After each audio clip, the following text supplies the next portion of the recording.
The hot afternoon sun burned across the military training grounds as dust drifted through the air like smoke from an invisible fire. What started as a simple confrontation would become a moment nobody present would ever forget. A group of aggressive soldiers thought they had found an easy target. They believed one woman standing alone couldn't possibly challenge them. They laughed when she warned them. They mocked her courage. They ignored the danger standing right in front of them. What they didn't know was that their actions were about to bring them face to face with a man whose name was respected across military circles, a Navy SEAL combat master whose lessons would change more than just their career. Before we begin, if you believe in kindness, second chances, and standing up for what is right, please like this video, comment below where you're watching from, share this story with someone who needs inspiration, and subscribe to Journey of Kindness for more powerful and heartwarming stories. The woman at the center of this story was named Marissa Hale. At 28 years old, she had already earned a reputation for discipline, intelligence, and resilience. She wasn't physically imposing, nor did she seek attention. She simply believed in doing her job with integrity.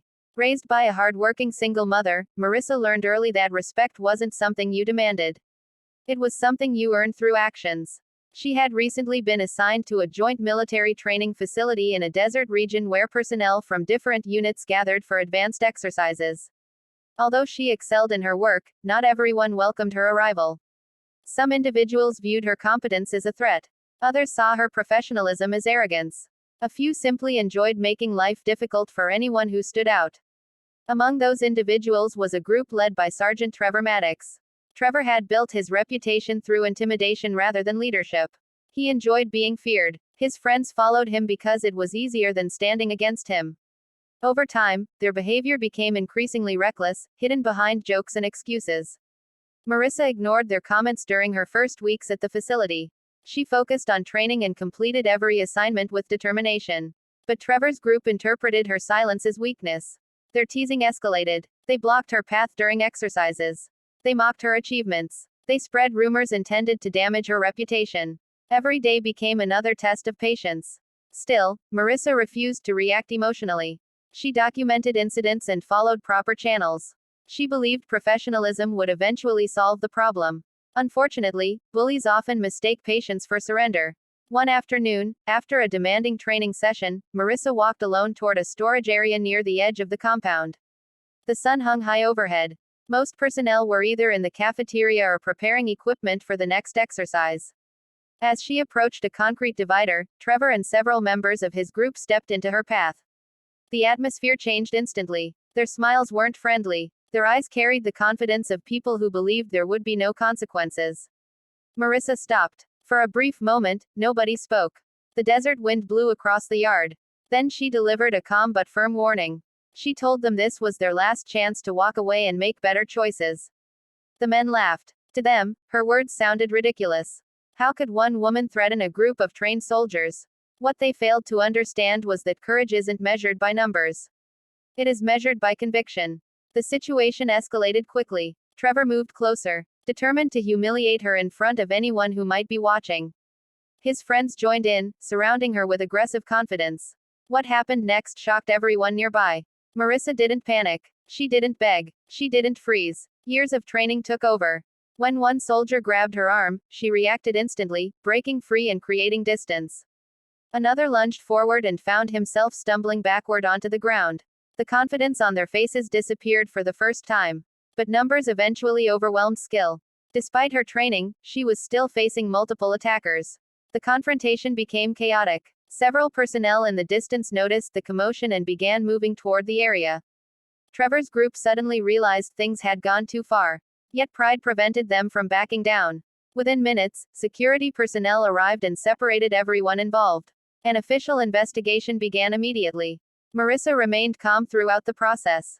She provided facts. She avoided exaggeration. She simply told the truth. But the story was far from over. Because news of the incident reached someone unexpected. His name was Nathan Cross. Even among elite military professionals, Nathan's reputation carried weight. A retired Navy SEAL combat master, Nathan had spent decades training special operations personnel around the world. His career included dangerous missions, leadership roles, and countless hours mentoring younger service members. Yet those who knew him best didn't admire him because he was tough. They admired him because he was kind. Nathan believed strength without character was dangerous. He believed true warriors protected people rather than intimidated them. When he learned about the incident, he requested permission to visit the training facility. The request was approved immediately.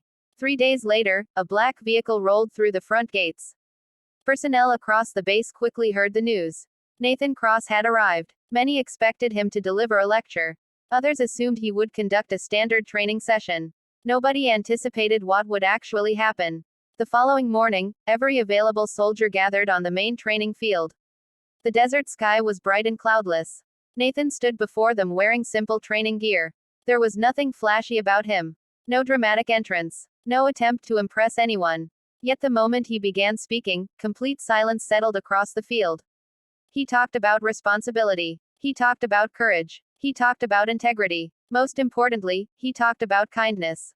Many listeners were surprised. They expected stories about combat. Instead, Nathan shared lessons about character. He explained that the strongest people he had ever met were not those who could throw the hardest punch. They were those who could choose restraint. They were those who helped others succeed.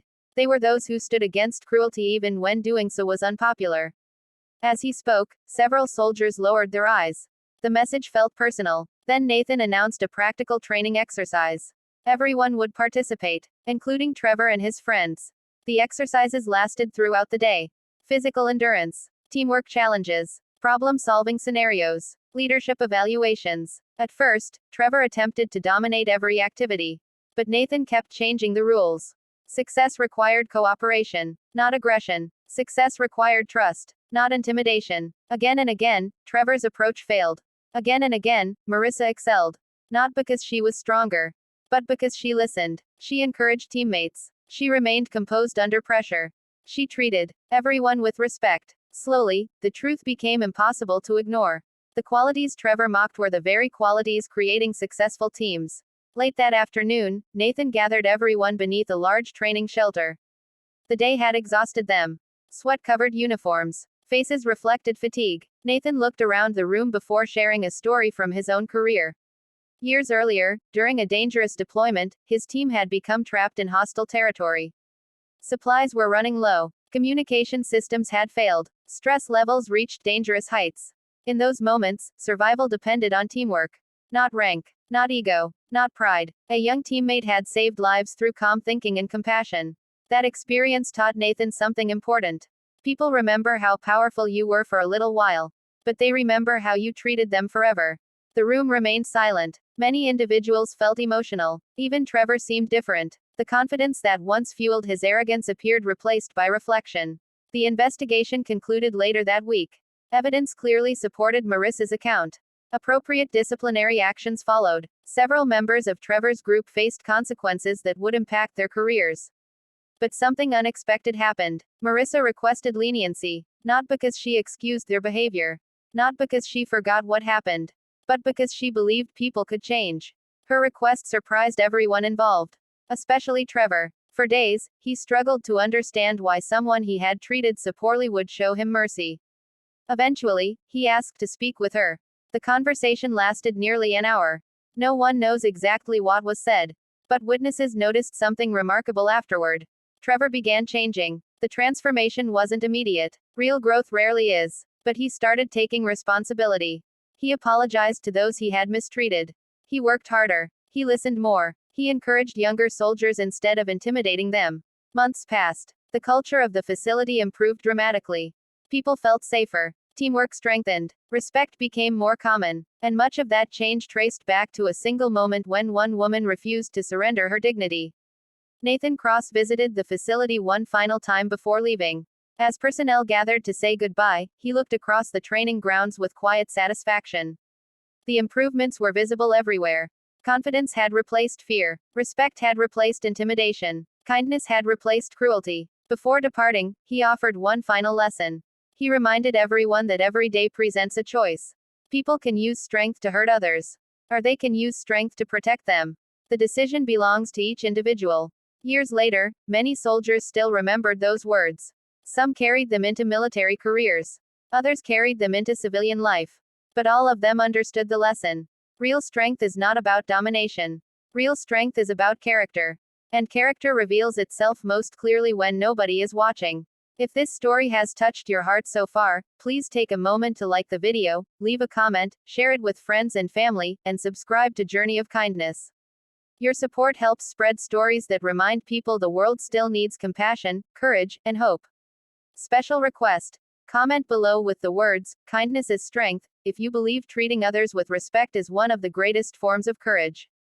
As the sun set over the desert that evening, golden light stretched across the training grounds where so much had changed. Marissa stood quietly watching the horizon. She wasn't thinking about victory. She wasn't thinking about revenge. She was thinking about her mother. The woman who taught her that kindness was never weakness. The woman who taught her to stand firm without losing her humanity. The woman who taught her that the greatest victories are not won through force, but through compassion. And in that fading light, surrounded by people who had learned the same lesson, Marissa finally smiled. Because sometimes one act of courage can stop a fight. Sometimes one act of kindness can change a life. And sometimes, when the world expects anger, choosing grace becomes the most powerful statement of all.